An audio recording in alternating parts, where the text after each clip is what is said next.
Olá, amigos e amigas! Está começando mais um Pode Propagar. Eu sou Diogo Vilela, diretor do Simprofarf, Sindicato de Ribeirão Preto e Franca, dos propagandistas, representantes médicos, vendedores e etc.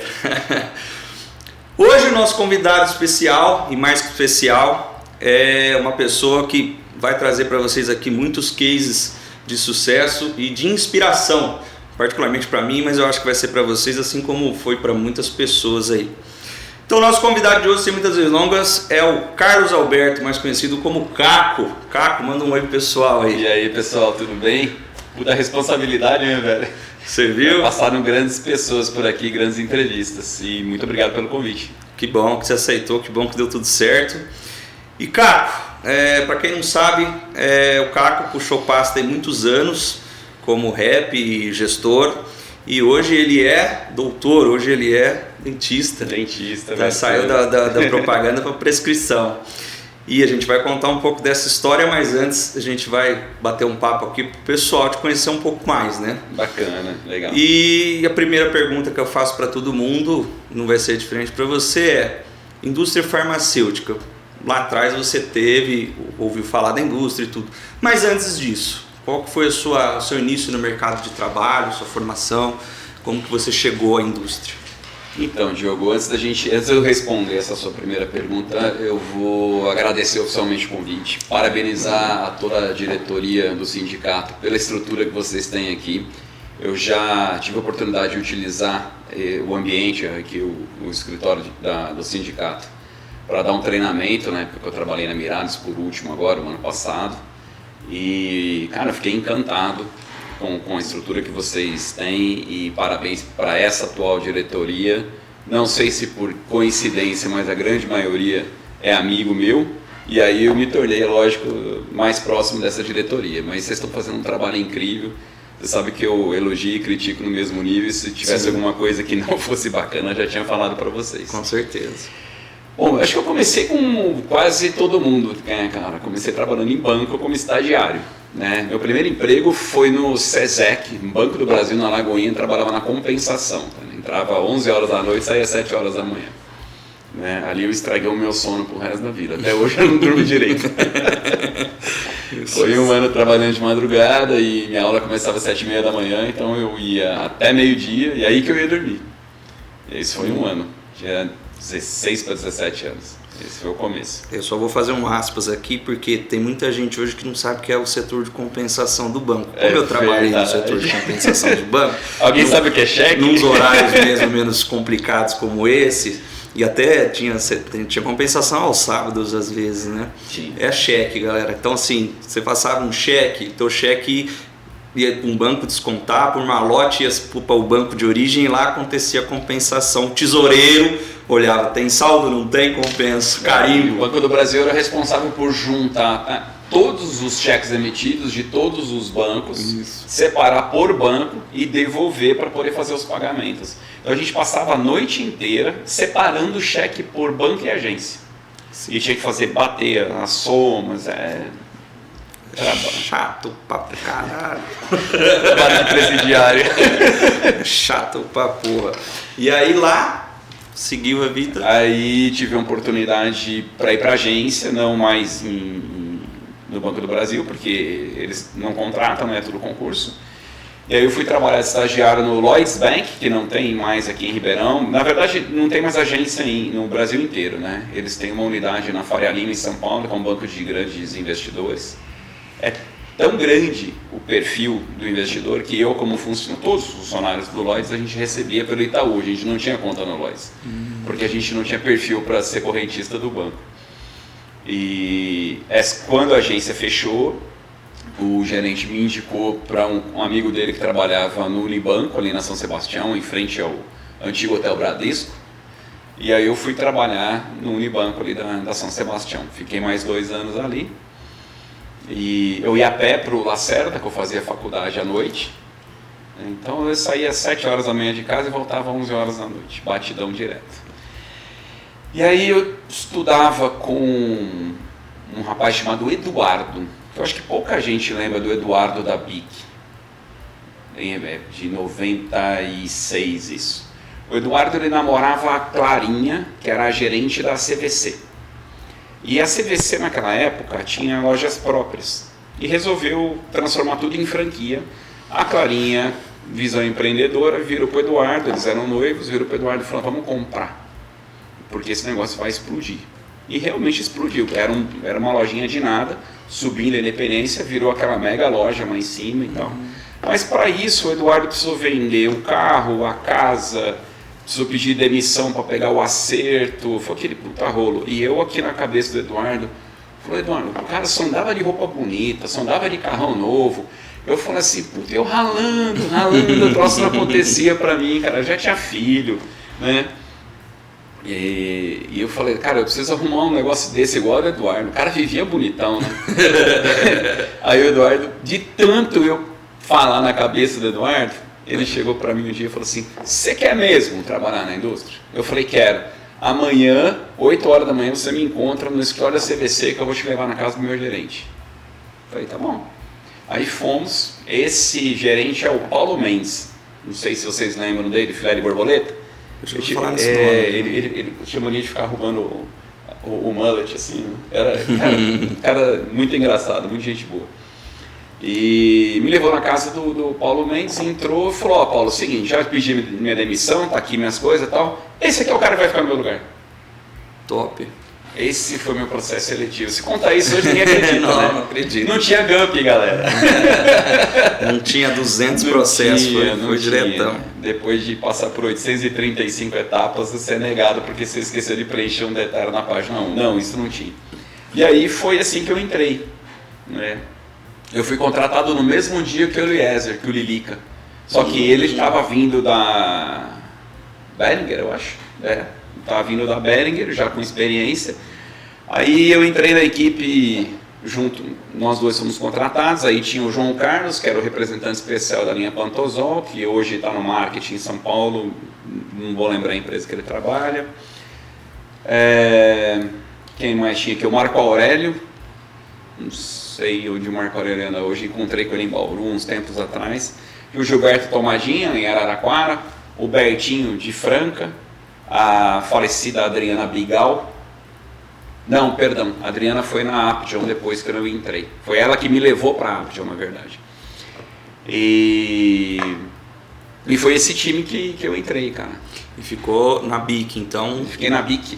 Paulinho Pinta era aqui também. Eu fiquei 1 ano e meio.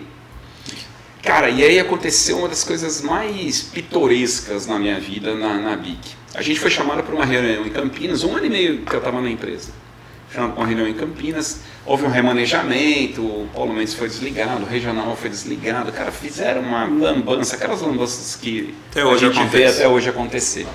Isso em 1997. Eu entrei em janeiro de 96, julho de 97, junho de 97. E aí o João assumiu como gerente interino e a empresa demitiu todos os funcionários e recontratou todos os funcionários no mesmo dia. Todo mundo foi desligado e recontratado sob um novo CNPJ. A título de compensação, porque eles não fizeram acerto com ninguém, todo mundo foi contratado um cargo acima do que era. Quem era júnior foi contratado como pleno, quem era pleno como sênior, quem era sênior 2, e assim foi. Eu era júnior e foi recontratado como júnior.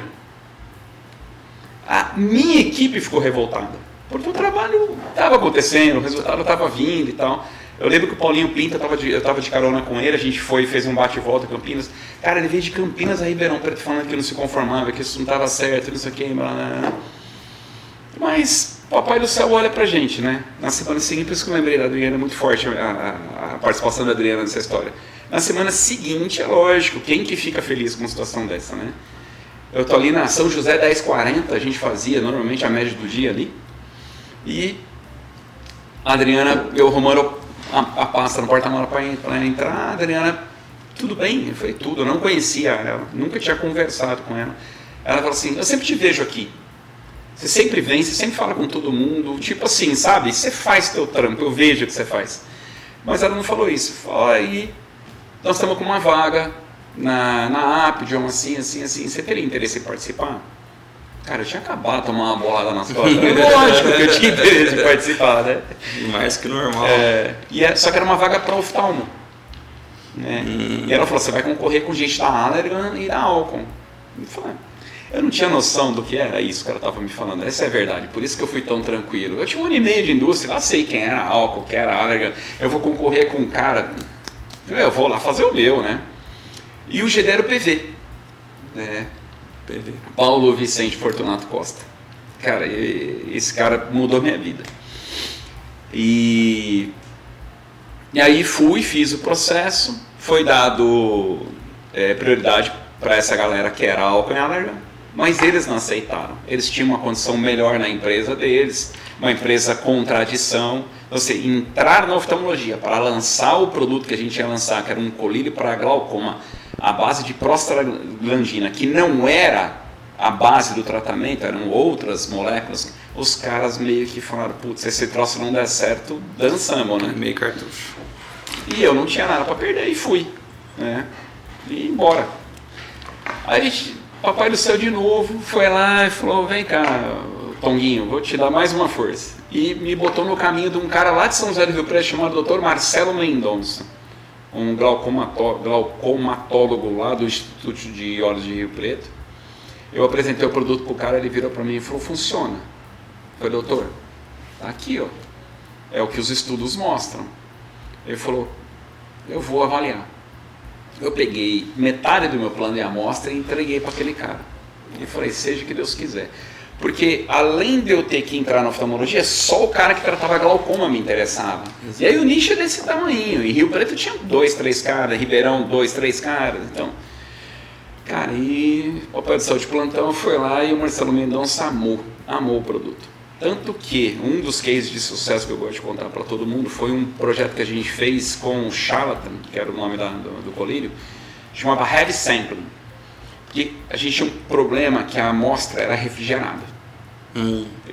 Na verdade, o produto era refrigerado. Eu trabalhava com amostra refrigerada. Então eu trabalhava com uma bolsa térmica, com placa de gelo, com as amostras dentro. Eu tinha que ficar indo no hotel a cada 2, 3 horas.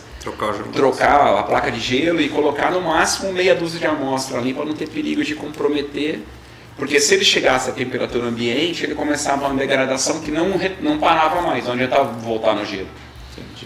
E o original, e dele demorava em média 45 dias para perder a ação, e o original durava 30. Então depois que você começasse a usar, você podia deixar fora do gelo, mas até começar não tinha como. E aí, como é que a gente fez para... Uma empresa, na verdade, pensou nisso, como é que ela organizou as amostras? Tinha uma ficha, que o paciente preenchia aquela ficha. E estava começando as deliveries, era o primeiro... Disparado. Começou, então a gente fez via delivery, e a gente fechou com o falecido Caio aqui na Dinâmica. E o Caio um dia me chamou lá, porque queria me conhecer. Muito amigo do PV, eu viajando pra caramba, o PV coordenando as coisas com ele. Eu cheguei lá, entrei na sala dele, o Caio, com aquele jeitão que conheceu o Caio, lembra dele, né? Você não sabia se ele estava falando sério, se ele não estava, se ele estava brigando, se ele não estava. Ele entrou na sala, que eu me dei um puta de um esporro, cara. Eu não aguento mais mandar essas porcarias, que não sei o que, não sei o que lá. Depois deu um sorriso, me deu um abraço e falou, rapaz, eu nunca vendi tanto na minha vida. Eu vendi 2.000 colinas em 60 dias com ele. Nossa. Então, Marcelo Mendonça. Então, sabe, são umas coisas que acontecem. E aí fui promovido para oncologia dentro da mesma empresa e sei que a minha carreira de representante terminou 1 ano depois que eu estava na oncologia, porque eu fui promovido a GD. Então dos 27 anos que eu fiquei na indústria farmacêutica, eu fiquei 3 como rep e 24 como GD.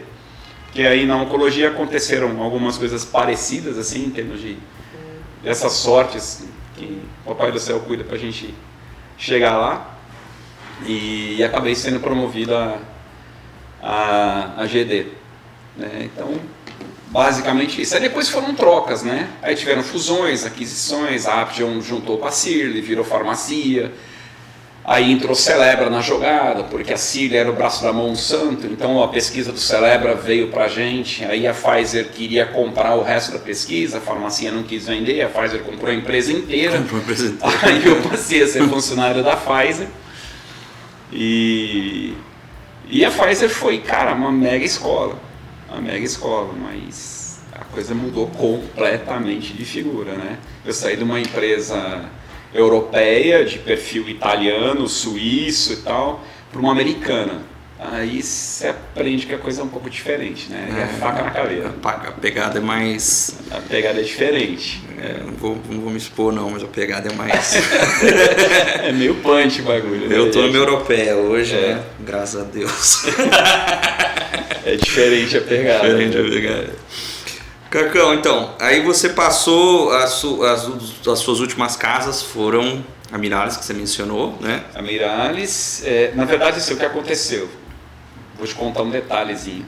Foi tão punch a história da Pfizer. E como cara, é tanto aprendizado, cara, é tanta coisa que a gente fica lembrando. A pessoa que me motivou a sair da Pfizer foi o presidente que eu mais me identifiquei no Zambon. Porque esse cara virou presidente do Zambon depois. Então, assim, o meu diretor que aprovou a minha promoção na Appidion era presidente do Zambon e me levou para lá quando eu saí da Pfizer. E o diretor da Pfizer, que me motivou a sair da Pfizer, assumiu a gestão da presidência do Zambon depois dele. E aí, cara, é como se fossem duas pessoas completamente diferentes. Eu não vou falar nomes aqui pra gente ir, que os caras estão no mercado ainda, deixa os caras em paz, né? Mas assim, o cara chegou numa reunião aqui, cara, eu tava na Pfizer. Primeiro que os caras me castigaram um pouquinho na Pfizer, porque a gente tinha algumas divergências de campo aqui por conta do Celebra. E como eu falei para você, eu sou muito autêntico, cara, pro certo e pro errado. Então a gente andou tendo alguns atritos aqui em termos de divisão de setor, invasão de setor, que tinha toda uma organização. E tinha umas pessoas que não respeitavam muito e a gente acabou meio que se estressando. E aí, cara, de repente eu tô trabalhando com os caras dentro do mesmo guarda-chuva. Os caras torceram o bico, é lógico, não tem a dúvida, né?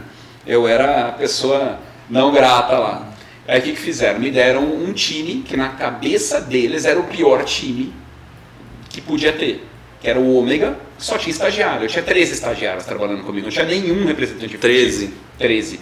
E só trabalhava com as marcas consagradas, Ponstan, aquelas coisas que não tinha mais lançamento, era só maduros. Mas cara, do limão limonada, né? Eu participei de uma reunião uma vez, quem era o regional na época era o Anésio. O Anésio, ele fazia as apresentações, ele montava, porque ele achava que a gente podia manipular os números, os dados. 13 setores, todos, e foi o Anésio que fez, cara, todos os setores tinham market share crescente, acima da regional e acima do distrito, e evolução positiva. Não tinha um ponto vermelho no gráfico do cara. Tudo era verde, tudo crescia em todos os setores. Ele olhou para mim e falou, como é que você fez isso? Eu falei, cara, a gente aproveita as armas que a gente tem. E foi muito bacana, cara, porque assim, eu fiquei 2 anos na estrutura, eram 13 estagiários, 9 foram efetivados. Oi. Então isso é muito bacana, porque realmente eu consegui passar para eles que estavam chegando naquele momento, o que era a indústria, como que tinha que se comportar, se postar na frente do médico, né? Como é que as coisas acontecem dentro do consultório. Cara, porque era uma molecada. Você quer ver um cara que era estagiário nessa época comigo? Você lembra do Thiago, da Apsen? Que é diretor da... Lembro. Ele era meu estagiário nessa época. Começou comigo nessa equipe. Olha. O cara hoje é, se eu não me engano, diretor regional, tá no Nordeste, né? Ou tá aqui, não sei, mas eu acho que ele é diretor regional. O Thiagão, Thiago Correia. Eu encontrei com ele já em Campo Grande até também. Acho que eu lembro, ele estava lá em Campo Grande uma vez que eu lembro dele. Porque eu estava começando na indústria, ele já estava na indústria, ele virou gerente no lugar do Liberato. E aí ele foi sair como representante, acho que em Campo Grande, um tempo depois eu estava lá e eu lembrei dele lá e depois eu sei que ele foi promovido de novo. Então esse era um dos meninos que eu formei lá atrás, cara, entendeu? Legal. Isso na época da Pfizer, né? E aí, voltando na história do diretor, a gente nesse cenário, tendo conquistado meu espaço, tendo conquistado meu respeito através dos números e tudo mais, esse diretor veio e falou, a gente fez uma modificação da estrutura toda. Eu fazer a gestão do interior de São Paulo. Eles pegaram, era só o interior de Ribeirão para dentro, né? Eles pegaram, juntaram Campinas com esse território, pegaram Mato Grosso, o centro-oeste todo e mais o Acre. E falou, você vai gerenciar agora de Campinas ao Acre e voo pro Acre, bicho, vai na quinta e volta na terça, vai ter que passar o final de semana lá, tá? E se divertiu com aquilo, né? Uhum. De novo, eu tava passando, igual aconteceu na Bica, eu tava passando por um momento, cara, de muita reflexão, porque nessa época, que nem a história do cheque, não que seja tão dinossauro assim, cara, mas nessa época do cheque, né?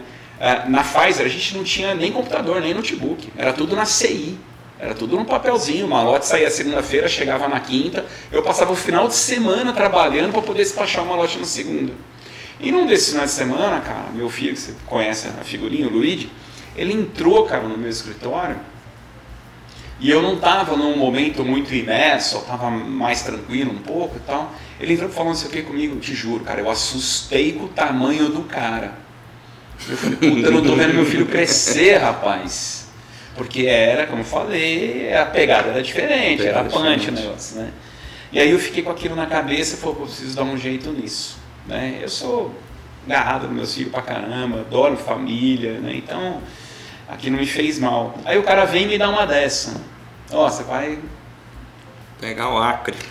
4 semanas viajando e vai ter um final de semana que você não volta. Cara, te juro por Deus, no dia seguinte eu cheguei com a carta de demissão, botei na mesma análise, falei, tô fora. O salário era tão bom, cara, eu demorei 10 anos para voltar a ganhar o que eu ganhava naquela época. Mas eu pedi demissão. E aí eles não aceitaram, veio um cara do RH de São Paulo, que era puta conversa. Bom, beleza, acabei saindo. Tá?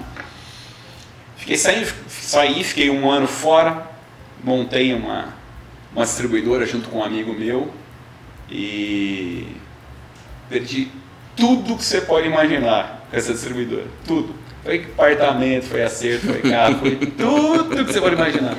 Meu patrimônio se resumiu a uma Falcon, velho. Tudo que eu tinha era uma Falcon. E aí, cara, é lógico que quando vão-se os bens, né, você testa o poder das pessoas. Eu já não estava bem, já era um casamento que era bem esquisitão, foi esse o casamento, que na verdade virou uma libertação. Se eu não tivesse feito isso naquela época, eu não estava com quem eu estou hoje, né? Então, entendi. Tudo tem um porquê na vida. E aí, o diretor que aprovou minha promoção em São Paulo era o presidente do Zambon. Eu fiz uma ligação para um antigo regional que fez também a aprovação da minha promoção. E 2 meses depois eu estava trabalhando no Zambon. Como gestor. E aí fiquei 15 anos. Fiquei até fevereiro de 21. Aí, cara, é muita coisa tudo de novo, né? Se a gente for contar detalhe aqui, vai bastante tempo. Vai muito tempo. Cara. E 15 anos de Zambon, depois você foi para Mirales. Fui para Mirales 1 ano depois da minha demissão, exatamente. Eu fui demitido em fevereiro de 21, fui para Mirales sim, em fevereiro de 22. Aí fiquei de fevereiro a setembro. E aí, cara, acho que nós dois temos culpa, sabe? Eu e a Mirales. Né? Primeiro porque eu vinha de um ambiente de multinacional dos últimos 26 anos. Né? E aí você entrar numa empresa nacional, você não encontra o mesmo ambiente, você não encontra a mesma estrutura, você não encontra a mesma organização. E eu estava vivendo um momento completamente diferente, cara. Eu estava vivendo meu último ano de faculdade, né? E aí a Mirales começou a atrapalhar a minha vida, e eu comecei a atrapalhar a vida da Mirales. Tá pensando uma coisa, Mirales? PT saudação, desculpa ter vindo aqui, mas não vai dar. Mas, cara, mas foi bom, cara, porque assim, eu fiz umas amizades na Mirales sensacionais.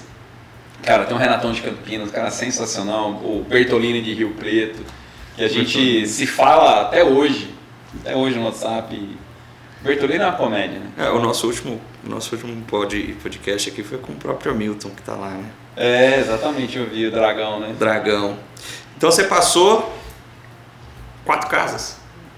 Cara, 4 casas, são 7 CNPJs, mas foram uma fusão, uma aquisição, são 4 casas em 7 anos. Isso é comum. E ao todo, eu tô ruim de conta hoje, ao todo dá quantos anos de indústria? 27. 27 anos de indústria. 27. De gestão? 24. 24 anos de gestão.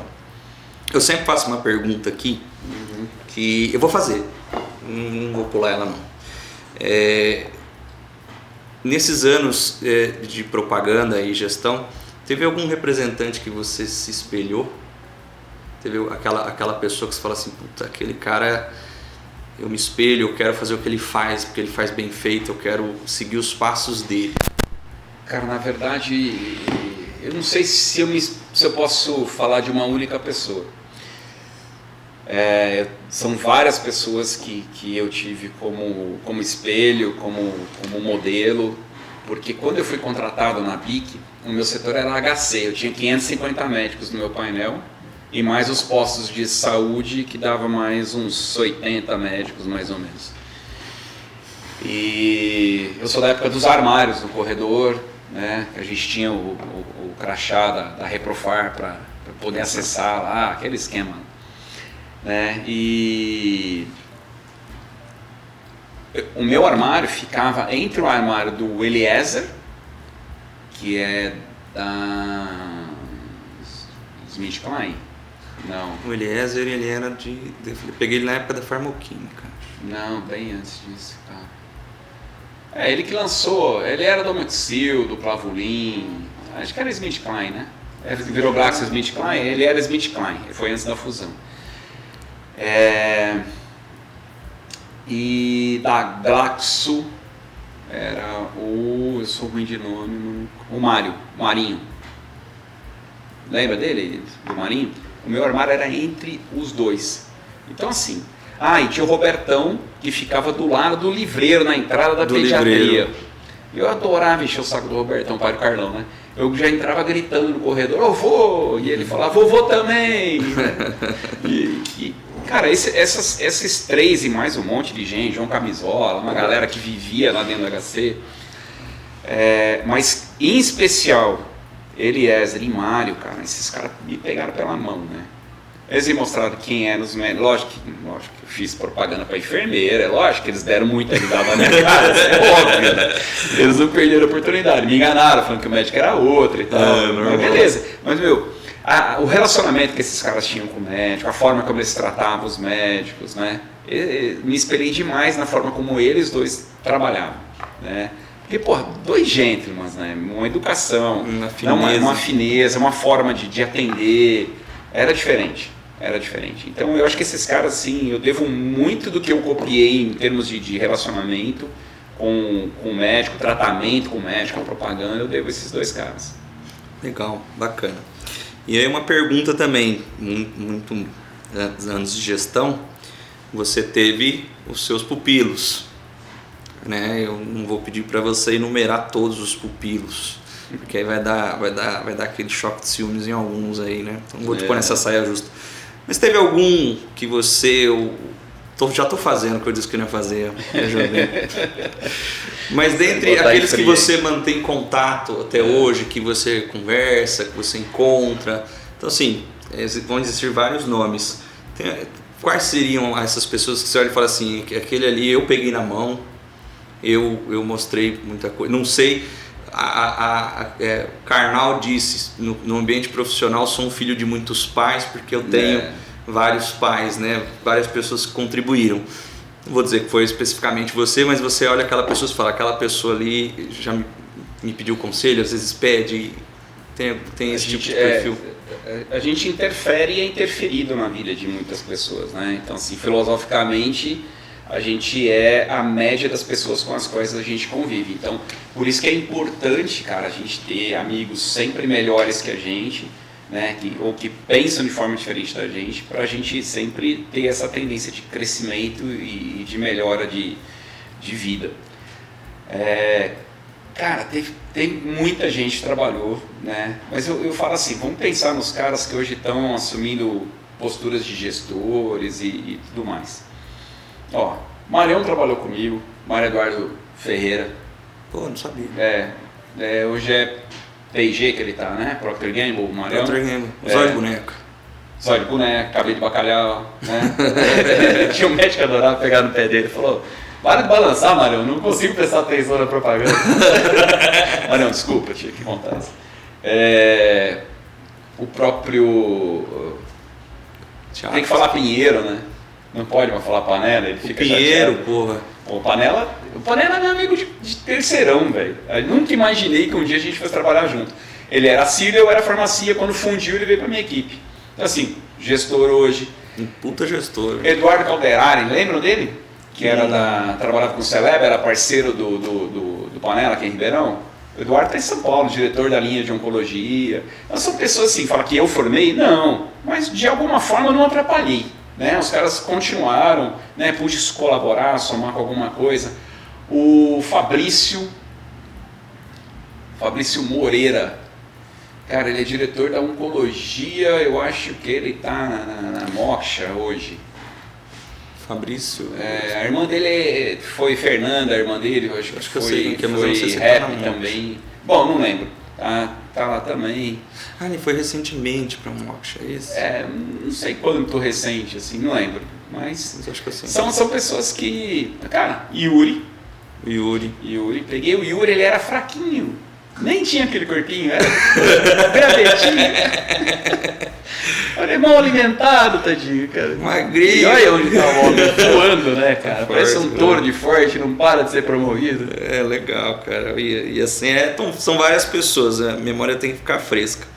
Mas desses nomes que você falou, interessante. Peguei um aqui que você mencionou alguns nomes que eu não sabia, né? Então, aquele que eu sabia, eu conversei e um desses pupilos aí mandou uma mensagem para ti. Porra, eu vou tentar bacana. reproduzir aqui. Deixa eu só aumentar o som porque... Fala, Cacão, tudo bem? Aí. Poxa vida, fiquei super feliz de saber que você foi convidado para participar do podcast e contar um pouco da tua trajetória na indústria farmacêutica.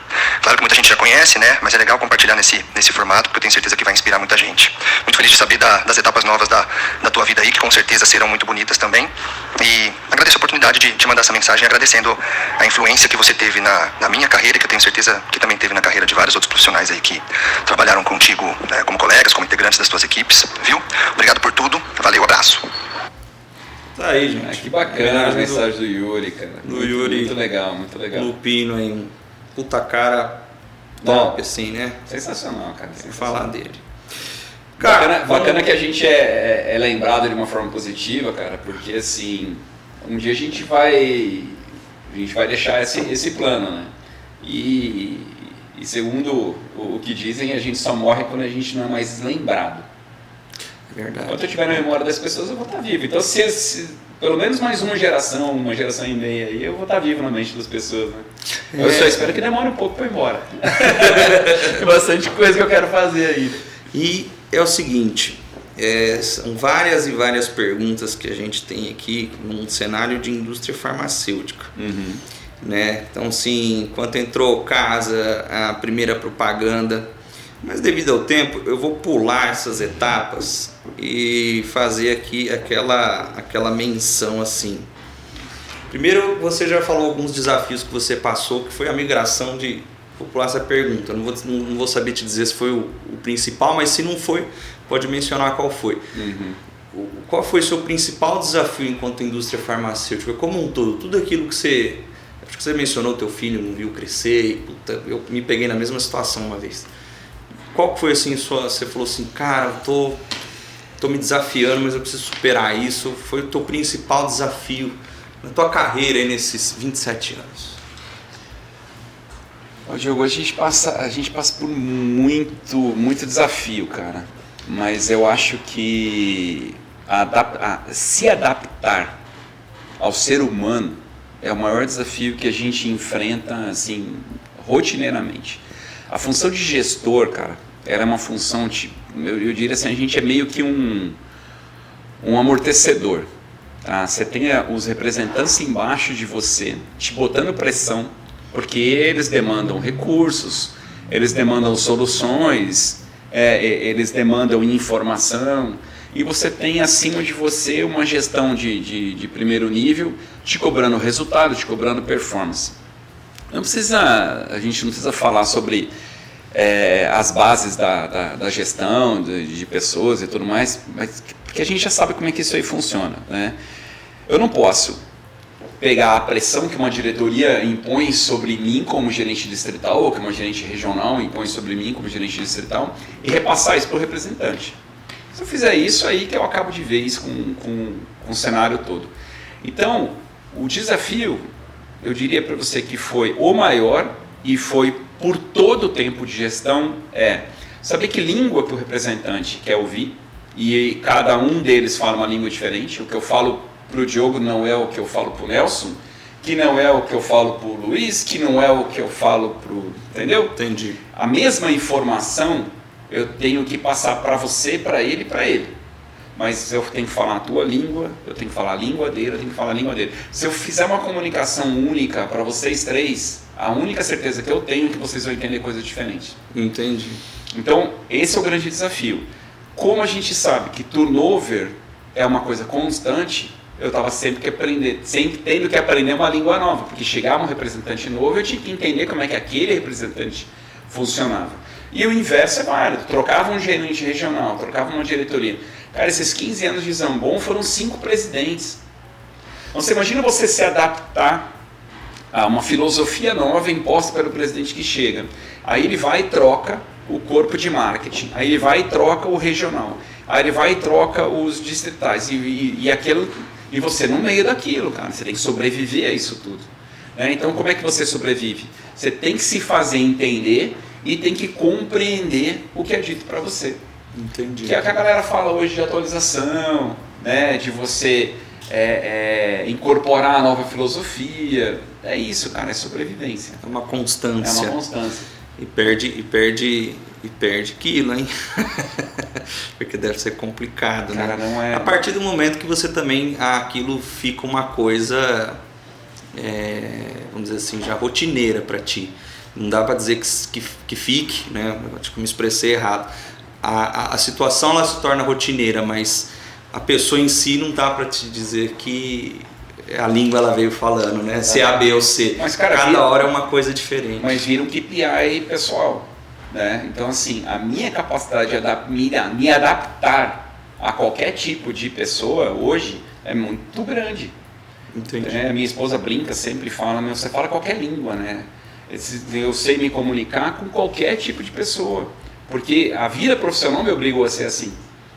Então a gente aprende a driblar aquela pessoa que é mais rude, a gente aprende a entender que o que te bajula não gosta de você, e você trata todo mundo bem, tá tudo certo.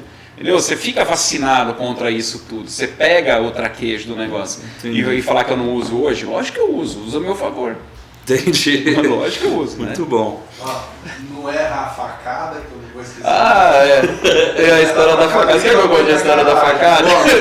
Conta a história da facada. A história da facada é boa, cara. A gente estava num treinamento dessas reuniões que a gente fica com o material promocional e decorando aquilo para poder ficar fluida, né, a propaganda. E aí, sabe aquela história de levantar objeções? Aí você levanta a objeção e você, para atender aquela objeção, você tem um argumento específico para aquilo. Então, se eu estou falando que a posologia não é cômoda, não adianta você vir falar para mim de formulação, de blisters. Cara, eu tenho que te atender dentro do que você está me demandando. Então, não, a posologia não é cômoda. Aí você vai e fala da posologia, traz. Então, assim, o argumento tem que ser coerente à objeção. A gente estava num desses treinamentos, e aí foi levantada a objeção, e o representante que estava no treinamento, né, ele soltou a defesa errada. Então o cara levantou a objeção, sei lá, da posologia, ele argumentou da formulação. É lógico, vira um samba do crioulo doido, né? Porque o cara tá no objetivo A, o cara tá na defesa B, é lógico que o que ele fala não faz sentido, o cara não aceita, e fica aquele embate. E eu soltei atrás, né, cara? Eu falei, fudeu, errou a facada, velho, aqui pra frente não vai mais. E eu tinha escutado isso do outro representante, que ele falou, cara, isso é igual matar porco, se errar a primeira facada, fudeu. Já era. E aí o Nelson lembrou da história da facada. Acabou tudo. E a gente dava umas risadas boas em reunião, né, cara? Dava uns treinamentos, Era muito bom, né, cara? Não, ainda é. As reuniões hoje ainda tem reunião que é muito boa, mas tem algumas que o bicho pega pra capar. Cacão, vamos trocar de ambiente aqui. Quanto tempo de entrevista aí, Nelson? 50 minutos. Já foi 50? Mas é que a gente ficou errando muita coisa, né? Não, foi 55, tô descontando. Não, eu errei 15 minutos no início, eu errei tudo, precisei voltar. Então, vamos fazer o seguinte, 27 anos de indústria farmacêutica, desses 24 são gestão, então a gente pode dizer que se numa escala de pessoas dentro da indústria farmacêutica, você foi uma pessoa bem sucedida e já poderia estar na sua zona de conforto, né? E você conseguiu fazer a proeza, né, de fazer odonto enquanto trabalhava na indústria, estudar faculdade à noite, fazer faculdade de odontologia à noite. Cara, conta pra mim como surgiu isso na sua cabeça. Cara, na verdade assim, quando eu deveria ter estudado lá em 87, 88, que eu tinha meus 17, 18 anos, que era aquele vestibular, meu pai mudou pra cá e eu perdi a referência dos amigos, eu morava em Curitiba, né? E eu cheguei aqui, o que eu queria era fazer amizade, então estudar ficou um pouco para trás. E aí naquela época o objetivo era ter feito odonto, medicina, eram as coisas que eu achava bacana, né? E não consegui, não passei no vestibular. E aí meu pai, que não concluiu a faculdade dele, a gente sabe que as gerações vão melhorando ao longo dos anos, graças a Deus, né? Ele queria que o filho dele tivesse a faculdade, já que ele não conseguiu concluir a dele, ele virou para mim e falou, porra, parece um troço mais fácil, né, cara? Como quem diz, né? Qualquer canudo que você tiver vai estar bom, já tá melhor que eu, não tenho nenhum, né? E escutei meu pai, cara, e prestei análise de sistema na UNERP, passei em terceiro lugar. Né? Quer dizer, eu estava me preparando para a medicina, mas tinha abandonado, então o que eu tinha feito para a medicina não era o suficiente. Mas a análise de sistema, que era pouco concorrido, que ninguém sabia o que era, arrebentei. Não gostei do curso, mudei para administração, e aí tá a história que eu estudava com o Eduardo, entrei na indústria, passaram-se 27 anos. Só que quando eu morava em Curitiba, né, eu tinha uma turma de amigos lá, e um deles, cara, muito próximo, eu ia passar as férias de final de ano na fazenda do pai dele, que era do interior do Paraná. E a prima dele é a minha atual esposa, Carolina, e que a gente se encontrava lá. Isso com 12, com 13 anos de idade e tal.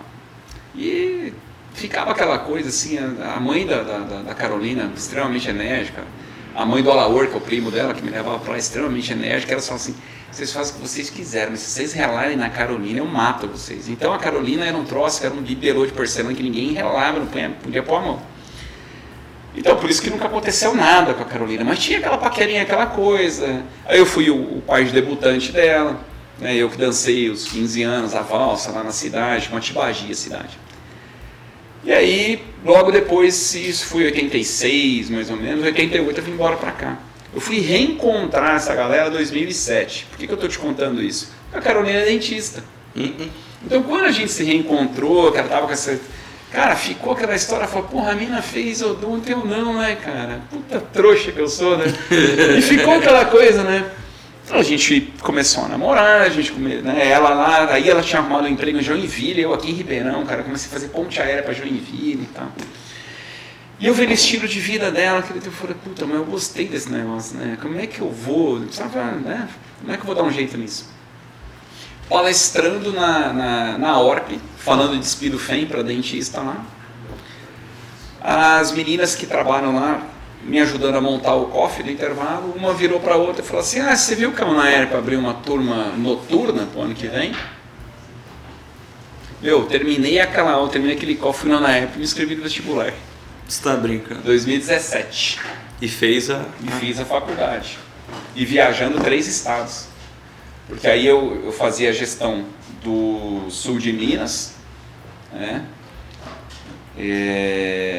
O Gustavo, mineirinho lá, acho que vocês conhecem aquela figuraça, né?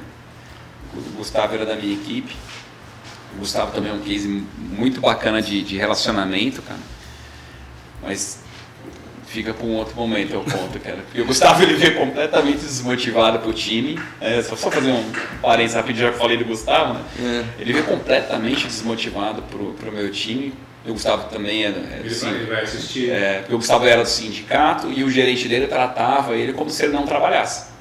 E eu falei para ele, Gustavo, eu não aceito isso de você. Você é um puta cara, blá, blá, blá, blá. Tem filho na faculdade, não sei o que. Cara, vamos mexer o doce, né?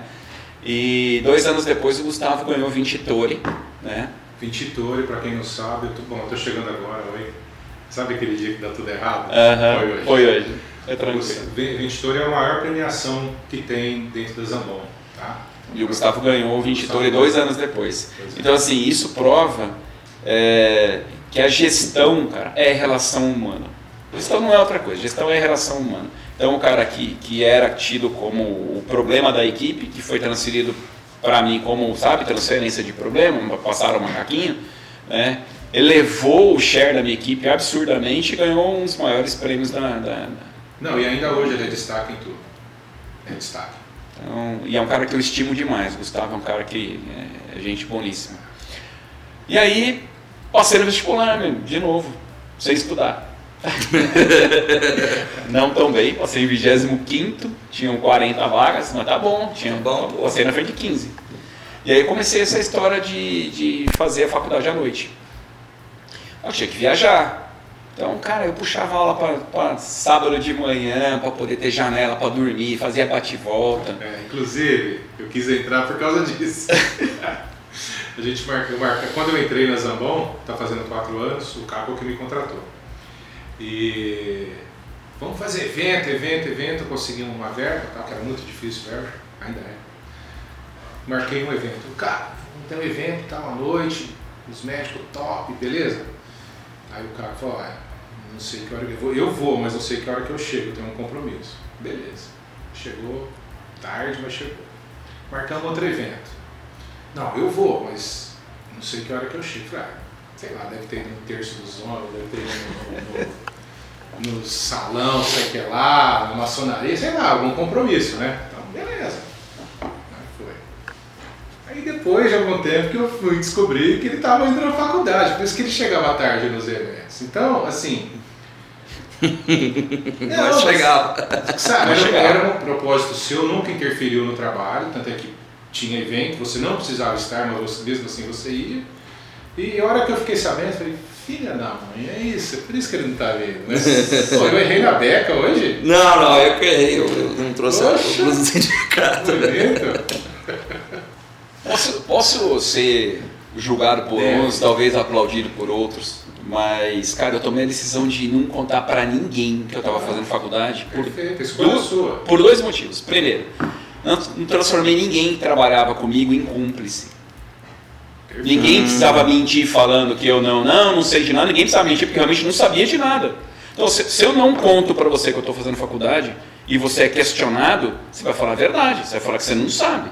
Ponto. Sim. Se eu te conto e falo não conta pra ninguém, você vira meu cúmplice. Sim. Então, assim, se não era pra contar pra ninguém, por que eu ia contar pra todo mundo?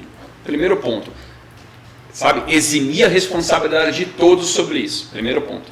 Segundo, a gente tem fechamento bom, a gente tem fechamento ruim por 1,5 milhão de variáveis. Tá? Sim.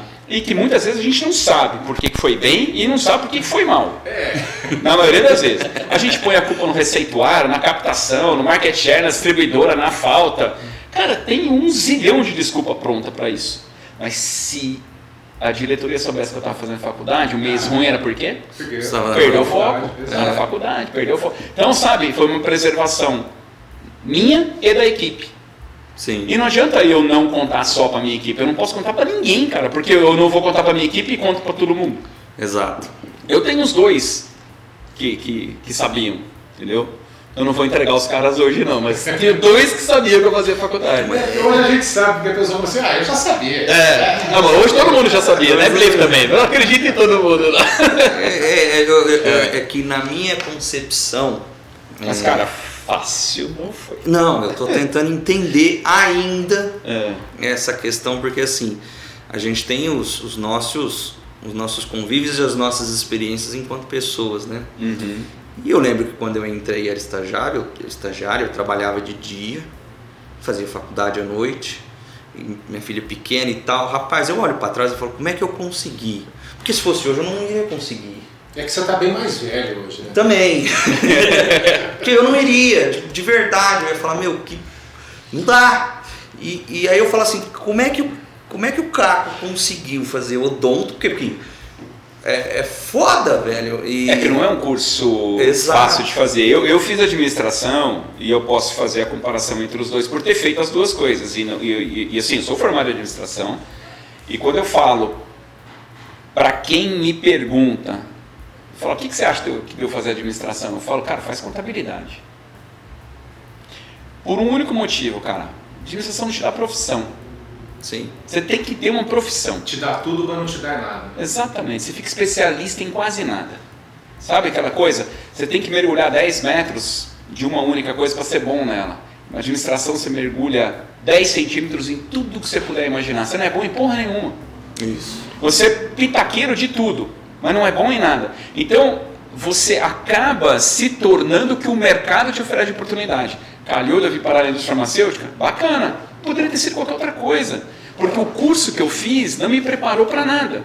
Não me formou como profissional. Agora não. Eu saí de uma faculdade e saí de lá como cirurgião dentista. O que eu posso ser na vida? Não posso ser qualquer coisa. Eu tenho que ser o que a faculdade me formou. Então, eu falo para todo mundo isso. Mas por que contabilidade? Eu falo, cara, porque agora, eu como dentista, eu tenho contador. Meu irmão advogado tem contador. Isso. Você tem um salão de beleza? Você tem contador. Você tem contador. Você tem um CNPJ. E quem é que é obrigado a ter um administrador? Eu nunca tive CRA na minha vida, mano.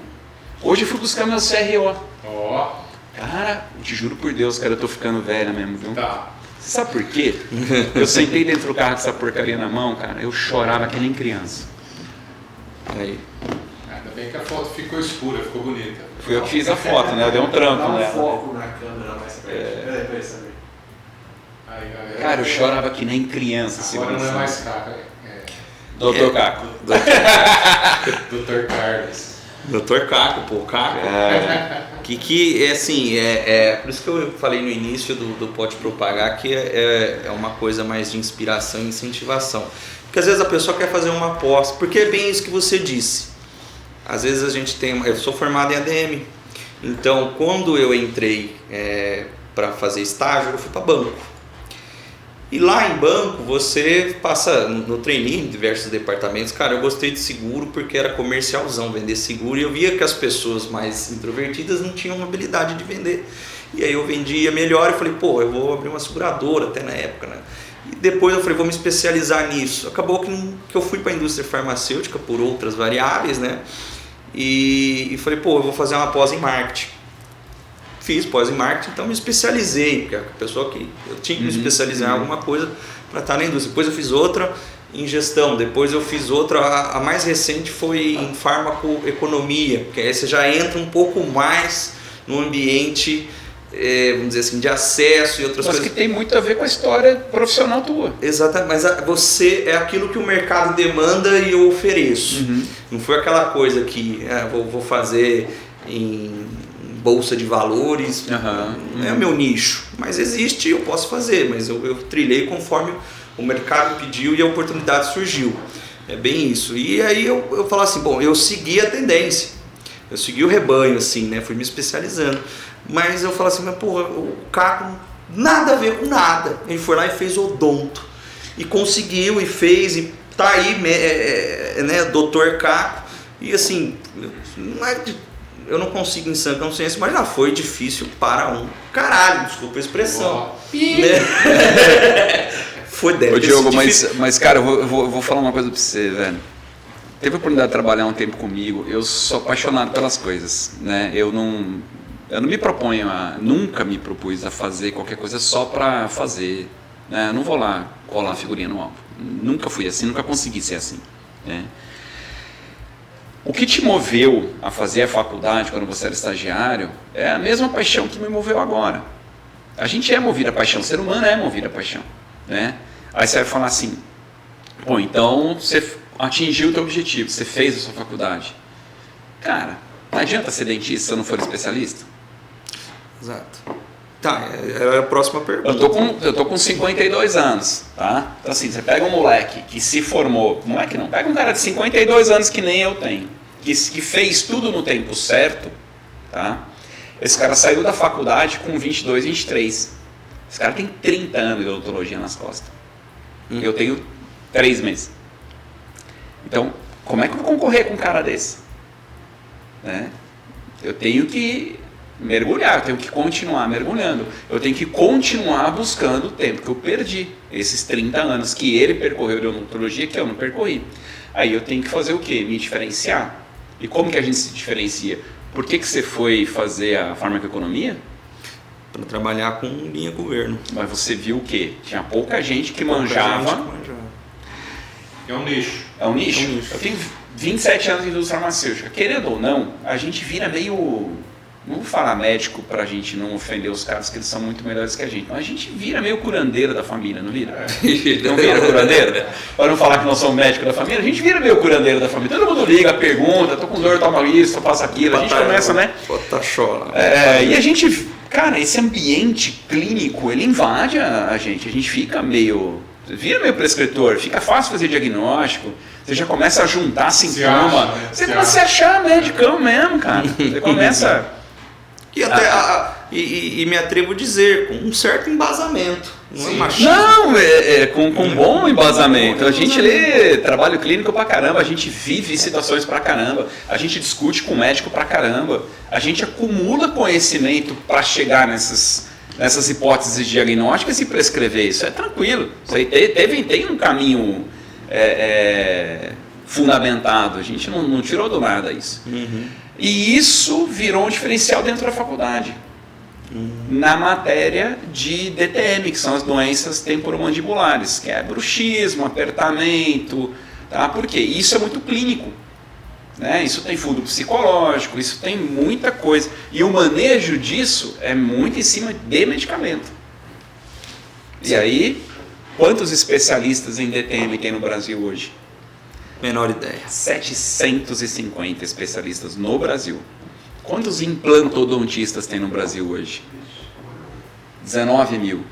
Você acha que eu vou fazer qual? Você acha que qual especialização eu estou indo atrás? Semana que vem eu começo. Aonde? Em Curitiba. Nossa, vai fazer... Você entendeu como a coisa... Ela poderia ser mais fácil, mas talvez eu complique um pouco, né? Então assim, mas por que Curitiba? Porque um dos professores é amigo meu de infância e ele falou, Cacão, vem pra cá. Porque além de tudo que você vai aprender na pós, o pulo do gato do meu consultório eu vou te passar tudo. Eu poderia estar com o Paulo Conte aqui em Bauru, entendeu? Mas eu vou te falar outra coisa, essa paixão. Uma paixão levou a outra, vai. A paixão pela Carol te levou a paixão. A Carolina é responsável por tudo, cara. A Carolina, ela é... Eu mandei hoje pra ela. Eu pensei que ele ia falar do Espírito Fé. Olha, eu vou confessar uma coisa pra vocês. Eu só prescrevo o que eu recebo de amostra. Eu vou contar que hoje eu prescrevi um Speedofem e um Prelone, cara. Porque eu dei um ataque e eu achei que o negócio ia... só pra você, eu não sei se foi nesse ou nesse celular, pra vocês não falarem que eu tô blefando, cara. Não, a gente acredita em você. Quer ver? Mandei pra dona Carol hoje aqui, ó. Não, acho que tá nesse aqui, porque eu fiquei sem bateria, eu mandei de mistura e na bagunça, mas mandei pra ela exatamente isso, cara. Especialização? Mandei a foto do negocinho aqui pra ela e falei, ó. Nem sei onde tá, mas carteirão, né? Carteiraça, mandei pra ela, falou assim, ó, eu não sei como te agradecer. Legal. Cara, todo mundo aqui tem mulher em casa, vocês sabem a diferença que é você ter apoio e não ter apoio num projeto. Sim, né? sim. É lógico que a Carolina já não me apoiou em alguns projetos, ela tinha toda a razão em não me apoiar, porque a gente de vez em quando é meio insano, né? A gente dá umas viajadas meio loucas, né? Como eu quis comprar uma pizzaria uma vez. Ela falou, não vai comprar pizzaria, Compra só uma Pizza portuguesa. Pronto. Eu fui comprar pizza e comecei a negociar a pizzaria com o cara. Eu entrei no carro, ela falou, nossa, demorou. Eu falei, então, o cara tá vendendo a pizzaria assim. Ela falou, para, pôs o pé no chão. Porque eu já tinha. Aí vou falar pra vocês também, cara. Eu tinha um pânico de ser demitido aos 50 anos. Não sei se eu cheguei a falar isso pra você.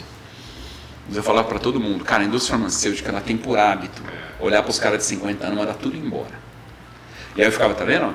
Tá vendo? Tá vendo? Tá vendo? Chegou a sua vez. Novembro de 22, 3, não.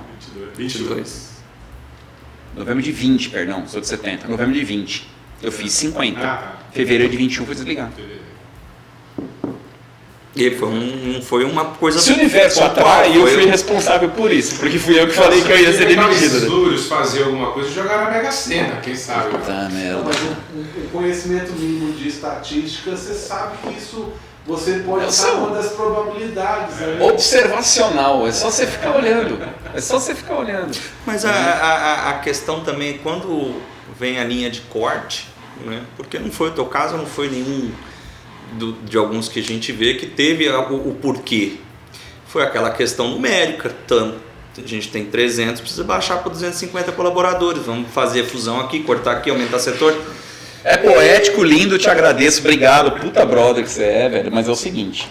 Mas acontece. Era o terceiro melhor resultado do Brasil, né? Mas exatamente. E acontece. O sexto, o sétimo, o oitavo ficaram e eu fui embora. Então, tudo bem, precisa cortar? Precisa cortar. Mas quem que é o cara que faz as perguntas que não deve na reunião? Quem que é o cara que põe saia justa? Quem que é o cara que bloqueia uma ação do marketing porque prova por A mais B que a porra da campanha vai dar errado? Entendeu? Os caras não perderam a oportunidade de falar, puta, manda esse chato embora. O X já estava colocado. Mas, cara, eu faria tudo de novo. Legal. Entendeu? A língua fica solta.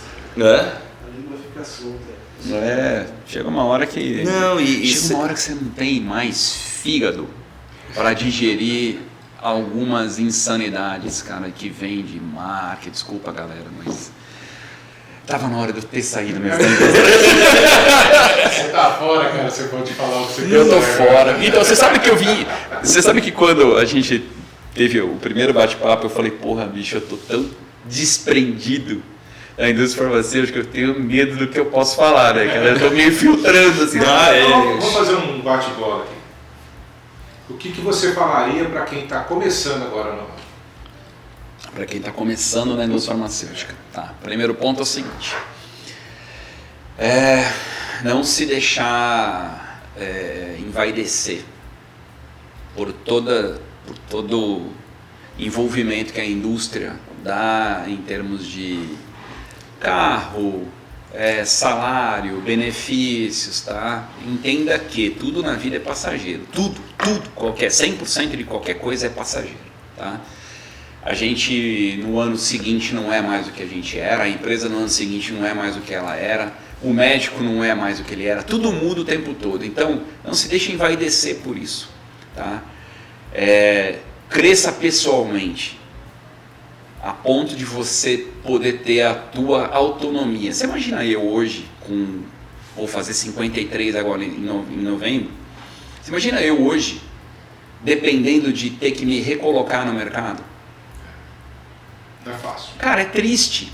É triste. Porque se eu tivesse feito odontologia com 23 anos de idade e hoje com 53, você sabe o que eu seria? Eu seria um professor. Eu seria uma referência para todo mundo que está chegando no mercado. Agora, eu com 53, com 27 anos de indústria farmacêutica, eu não sirvo para a indústria. Eu sou velho. Porque eu preciso ganhar muito e porque eu não tenho freio na língua, porque eu falo o que precisa ser dito. Com embasamento. Com embasamento. Porque todo mundo, a partir de uns 2 ou 3 anos de indústria, já começa a enxergar o que não vai dar certo. Já tem essa noção. Depende. Não. Depende. Não, eu não vou. Eu vou falar a grande maioria? Não, eu vou concordar, porque depende a escola, né? Depende o tão cultural é dentro daquele ambiente, porque tem ambiente que você sabe que impede de pensar. Que impede de pensar, é robozão. É pé no chão e vai embora. Cara, eu tem ambiente que você já é um pouco mais analítico. Então, assim, é muito relativo essas questões, né? A gente sabe, não vamos citar nomes, né? Mas tudo que você fala é o que muitas pessoas têm a vontade de falar. Não eu, porque eu amo a indústria. Eu não tenho o que falar. Mas, cara, eu vou falar uma coisa pra vocês. Tem um cara aqui, tem uma pergunta que vocês não me fizeram, mas eu vou fazer ela pra mim, cara.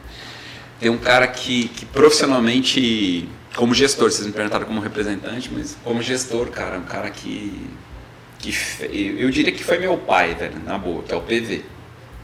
Esse cara eu devo a minha característica profissional a Mas ele. aí se apelou também, né? Vai falar do PV, não tem o que falar dele, né? Cara, mas quem teve a Só oportunidade de coisa ser treinado por ele? É, poucas pessoas. Então eu que estava lá, cara, sou obrigado a fazer jus à grandeza desse cara. Missão honrosa. Cara, o PV é fora da casinha, meu velho. É fora da casinha. Primeiro que é um puta cara competente, que todo mundo que vê ele trabalhando sabe do nível de competência do PV.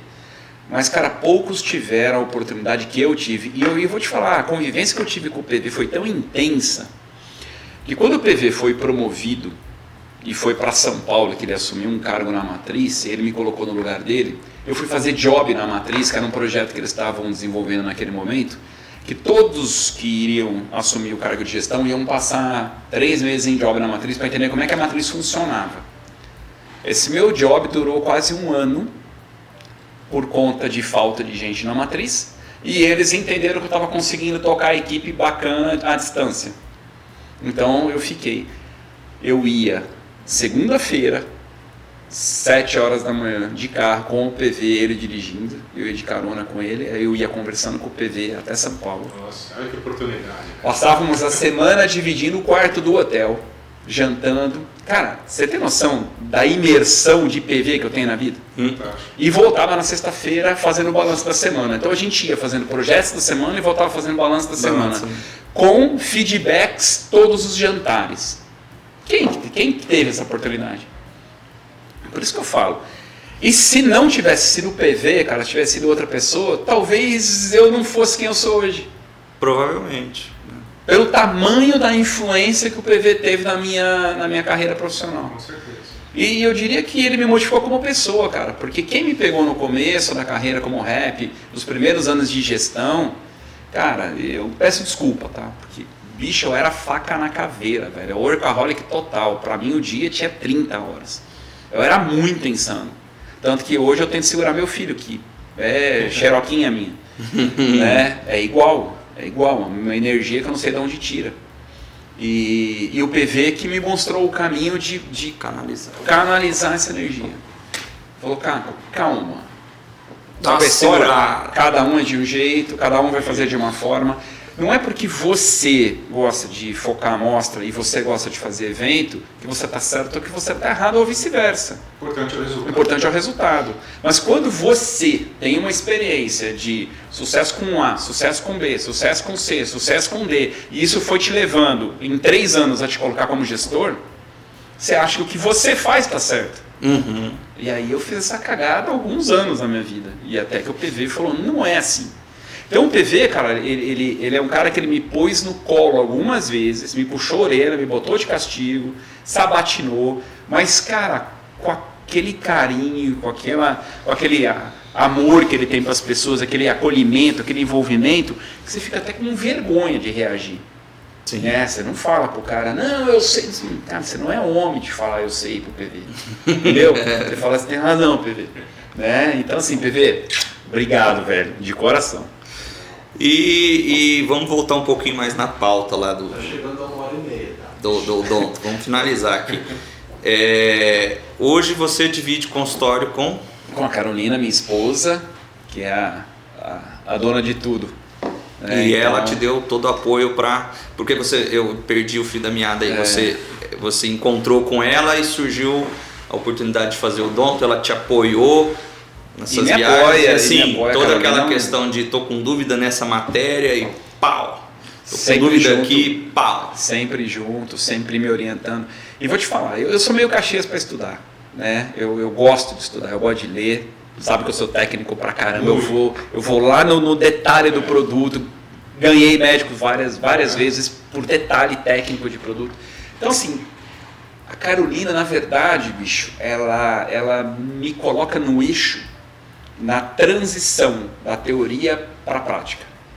Carolina é muito, muito ágil, muito prática, muito rápida. Tanto que ela fica me dando os inputs, os insights em relação a gestão de tempo, cuidado com isso, cuidado com aquilo. Isso você não precisa passar todas essas etapas acadêmicas, você pode encurtar isso, né? Porque, cara, É a prática. Time is money, né? Então, assim, você vai fazer uma limpeza, uma profilaxia, né? Você tem uma remuneração X por aquilo, você não pode ficar 2 horas. Tempo lá, né? Até porque não precisa. Exato. Né? Se fosse necessário ficar 2 horas, beleza, você vai ficar 2 horas. Mas primeiro, o que você vai fazer não exige que você fique 2 horas. E o valor que você é pago por aquilo não permite que você fique fazendo aquilo por 2 horas. Então tem as duas coisas, né? Trazendo em termos do para representante, eu entendi que, por exemplo, mas a gente pode dizer que existem medicamentos que eles vão ter os estudos para terem a inserção de mercado, depois os estudos comparativos, mas sempre vai existir aquele off-label. Exatamente. E aí você pega os caminhos que funciona tão bem quanto. Exatamente. E você olha para a Carol e fala, isso aqui é off, mas pau na jaca. Que nem Spidufen, a gente vendia Spidufen, né, para dor, analgesia e tal. Cara, tem coisa melhor do que Spidufen na ressaca da manhã seguinte? Você conta pros amigos. É fantástico, você conta pros amigos, mas não tá na bula. Fica a dica aí, galera. Fica a dica. Porra, depois da cachaçada, cara, na manhã seguinte, aquele curso de guarda-chuva na boca. Tira na hora. Vamos fazer um jabá da clínica. Da clínica, isso. Espera aí.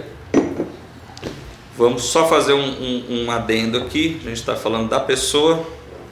Então vamos lá. Fico feliz e emocionado. Oi, meu amor. Fico feliz e emocionado em falar da tua grandiosa conquista. Que alegria fazer parte desse momento que você tanto sonhou. Sou muito orgulhosa do homem forte e persistente que tem ao meu lado. Tenho certeza que você será um excelente profissional, sempre em busca do conhecimento, pois é lindo ver o amor que você tem pela odontologia. Confúcio escreveu essa frase pra você, vida. Trabalhe com o que você ama e nunca mais precisará trabalhar na vida. Te amo, meu amor. Tô do teu lado pra tudo. Aí, Carol. Vocês querem me derrubar, velho? Tá louco, velho. Te amo, amor. Obrigado. Que corre pra achar o telefone da Carol hoje, hein? Nossa! Mas deu certo. A tua mulher tinha. Mas eu não sabia. Eu bati palma toda hora que eu achei, peguei com o Yuri, ainda falei pra minha mulher, você liga, porque se o carro estiver do lado, vai desconfiar. E aí a gente não vai arrancar a emoção sincera, né? O despertar da emoção sincera que a gente pode com isso. Meu lado italiano me fode nessa hora, né? Ou enlouquece. Mas, cara, o objetivo do Pode Propagar é trazer realmente as pessoas aqui, prestar a nossa homenagem, né, e mostrar um pouco da história da pessoa, da característica dela. E foi assim, para mim um grande prazer, né? Foi um grande prazer. A gente está chegando no nosso momento final aqui, vamos fechar com a Carol aqui com chave de ouro. E assim, se você quiser dar uma mensagem para a galera, agora enquanto Dr. Caco, fazer um convite lá para o consultório. Finaliza aí, meu brother. Bacana. Primeiro, obrigado pela oportunidade. É muito bom reencontrar amigos e bater papo e poder contar as histórias.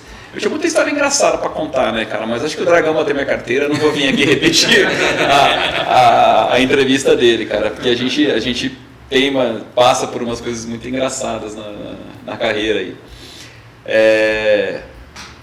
Não me arrependo de nada que eu vivi na indústria farmacêutica. Não faria nada diferente se eu tivesse a oportunidade de fazer tudo de novo, né? Apesar da paixão pela odontologia e estar envolvido hoje full time com odonto e tudo mais, mas, cara, foram anos maravilhosos, né? Apesar de todas as dificuldades, apesar de tudo que a gente passa, mas é assim mesmo, a vida é assim para qualquer um, qualquer coisa. Então, não me arrependo, não deixaria de fazer tudo o que eu fiz. Para quem está começando, galera, desde o primeiro dia, pensa no seu plano B. Você vai ficar velho, fica tranquilo que você vai ficar velho. Pensa no seu plano B, pensa numa profissão, né? Se estiver fazendo um curso desses que não te dá profissão, repensa a tua situação, né? Se já fez, cara, pensa em fazer o segundo, que te dê uma profissão, né? Eu acho que isso é muito importante, é o que vai te sobrar no final. E... cara, consultório de portas abertas para todo mundo. Vai ser um prazer poder receber amigos da indústria lá na clínica. Eu e minha esposa. A Carolina é especialista em ortodontia. Como eu comentei, eu estou me especializando na área de articulação. Mas a gente sai formado da faculdade como cirurgião geral. Então, tudo que qualquer dentista faz, eu consigo fazer. Estou habilitado para isso. A parte de implante, eu arrumei um parceiro para fazer a parte cirúrgica para mim, não vou me especializar nessa área, mas a parte protética, né, o que está para cima do implante, eu faço. Então eu consigo fazer tudo, porque o cara trabalha para mim na cirurgia, eu vendo o pacote completo, ele faz metade, eu faço metade, está tudo certo. Então, se alguém precisar de alguma coisa, é só procurar. E vamos dar um presente pra galera, né? Aí vamos incentivar a turma. Queria chegar nessa parte aí. Incentivar a turma a conhecer o consultório. Que a gente sempre vai ao dentista quando tem um BO muito grande, né? Quando tá com dor, quando tá zoado, porque assim, eu acho que é uma das primeiras vezes que eu vejo um dentista cara a cara e não tem pavor. Você fala, você tem medo de ir no dentista? Eu falo que eu sou homem, rapaz, que medo o quê? Eu tenho pavor de ir no dentista. E assim, a porta de entrada é diagnóstico e limpeza. E você sabe que esse medo, Joe, que você está falando, cara, ele eu diria que ele deve habitar 60%, 70% da alma humana, né? Eu não sei por que tanto medo do dentista. É o barulho do motor. Então, já estão tirando, né? Já tem motor elétrico, a coisa já está modificando. Mas quanto mais medo você tem, quanto menos você vai, maior é seu problema. E pior é a forma de resolver. Mais traumática ela se torna, né? Exato. Então, o que você falou, você está coberta de razão. Porta de entrada da odontologia é profilaxia, é prevenção. Então, tudo que a gente pega no começo, a gente não troca o óleo do carro a cada 5 mil. Então, faria sentido você chegar no mecânico e falar, fundiu e eu nunca troquei o óleo? É a mesma coisa de você nunca fazer uma profilaxia e chegar no dentista com o dente arrebentado. Porque você não dá chance para o cara de te ajudar. Ele vai ter que fazer algo corretivo, mas não consegue fazer nada preventivo. Não adianta falar que você sabe escovar, que a tua escova é de carbono, que a tua pasta de dente é white não sei das quantas, que seus enxaguantes... Esquece, meu irmão. Anatomicamente, o seu dente vai juntar a tártara. Esquece, não tem o que fazer, tá? Principalmente a cara aqui, ó, não tem jeito de limpar, tá? Você usa contenção, então pode esquecer. A gente tem 2 glândulas salivares embaixo da língua que são extremamente potentes. Elas irrigam os dentes inferiores pela parte posterior. Tem que fazer, meu velho. Não tem escova que limpe. Então, o que é bacana fazer? Prevenção. Profilaxia, que é a limpeza. Vai lá, faz a remoção com ultrassom, faz uma limpeza com bicarbonato, tá? Faz o jateamento de bicarbonato. Mantém os dentes lisos, tá? Porque a placa bacteriana precisa dessa rugosidade sobre o dente para se desenvolver. Então, se você mantém, é como um azulejo de banheiro, tá? Se estiver tudo bonitinho, tudo liso, cara, não vai dar BO. Tira o azulejo do banheiro e continua tomando banho, que em 3 meses é só lima na parede. Tá verde? Fica tudo verde. Então é mais ou menos isso. Se a gente cuidar bem, né, manter essa lisura, que é o que os professores nossos de faculdade gostam de falar, mantenha a lisura do esmalte e você evita 1 tonelada de problema. Pro dente, pra gengiva, pra raiz. Então, cara, é a porta de entrada. 3, 4 meses é o tempo ideal. Pô, mas, cara, então vai a cada 6. Então vamos fazer o 2 vezes seguinte. por ano. Vamos fazer o seguinte aqui. Propagandista propaga. Você sabe disso. Né? E a gente é uma ferramenta que faz o boca a boca bem feito e propaga. Então vou lançar o desafio aí para ti. Mas pensa assim, na melhor das situações, que você vai falar assim, cara, é pra eu não tomar pau mesmo. Só para não ficar no prejuízo? Só para não vou dizer, para pagar o ar-condicionado. Para justificar o ar e a luz ligada. Para justificar ali, faz um diagnóstico e a limpeza e fala assim, cara, eu consigo fazer isso aqui que é para assim, para minha mulher não me barrar de novo. Só para não apanhar em casa. Só para não apanhar em casa. Faz uma coisa top aí pros propagandistas. Ó, só pra gente estabelecer um parâmetro de comparação, porque na propaganda é assim que a gente faz, né? A gente olha o audit, vê contra quem a gente está brigando, né? Para poder usar os argumentos corretos na mudança do receituário. Então, eu acredito que algumas pessoas que vão assistir a nossa conversa aqui não sabem quanto custa fazer uma profilaxia, né? Ou porque faz muito tempo que não vai, perdeu a referência, ou porque foi pelo convênio e não sabe quanto custou e tal. Mas hoje você está na cadeira do dentista, fazer uma boa limpeza, né? Tudo isso que eu falei para vocês, gira em média aí 150 a 200 reais. É um investimento que você tem que fazer 2 vezes por ano, tá? Você quer matador mesmo? Eu ia até falar 250, que foi o que me cobraram, porque eu não tenho paciência para esperar o convênio médico liberar e fica aquela coisa. Eu sempre vou lá e faço, mas assim, tem muito tempo que eu não faço. Fala o... Para arrebentar? Para arrebentar. Para arrebentar. Todo mundo que chegar lá e falar que viu uma entrevista, falar do Sim.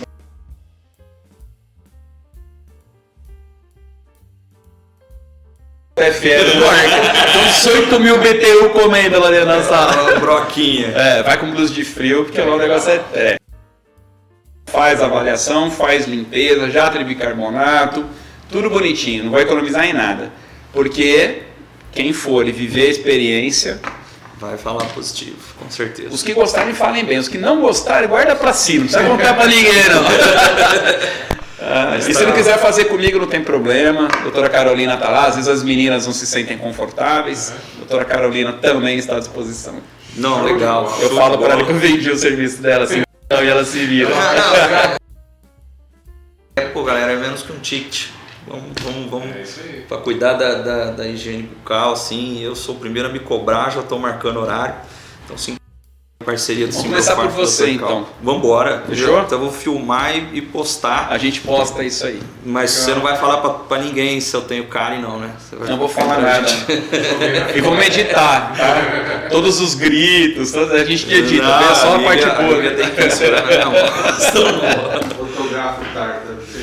Bom, gente, eu vou aproveitar então, vamos despedir aqui. Samir brilhantou aqui o final da nossa entrevista, do nosso bate-papo com o Caco. Caco, foi um prazerzão estar aqui. Cara, eu que agradeço vocês e mais uma vez parabéns pela atual diretoria. O trabalho de vocês está sensacional, cara. E o Samir sabe que eu sou muito transparente. Se eu não tivesse nada de bom para falar, ou eu ficava quieto, né? Ou realmente eu chegava... Ou nem vinha. Ou falava para você, né? Num momento Mais oportuno. falava para você, né? A gente tem essa liberdade de poder dar uns toques, né? Bom, como de costume, deixo a dica para o pessoal que quiser participar, pode propagar, pode trazer sua história, compartilha, pode ser um case muito legal, muito agradável para transformar a vida de muitas pessoas que estão ou querem ingressar na indústria farmacêutica. Eu vou terminar aqui porque eu preciso mandar um beijão para Mirella, a minha filha do coração, que tem 7 anos e ela não perde um. Pode propagar. Obrigado, linda. Então, um beijão pra Mirella aí. Eu agradeço a Mirella que vai assistir esse também. Pelo menos já temos uma pessoa que vai assistir. Ela sempre é a primeira. A hora que o Nelson fala subir, eu já falo vamos assistir na TV. Ela já faz pipoca, faz um regaço. Um beijão, Mirella. Tchauzinho aqui pra essa câmera aqui. Tchauzão aí pra vocês. Obrigado por tudo. Valeu.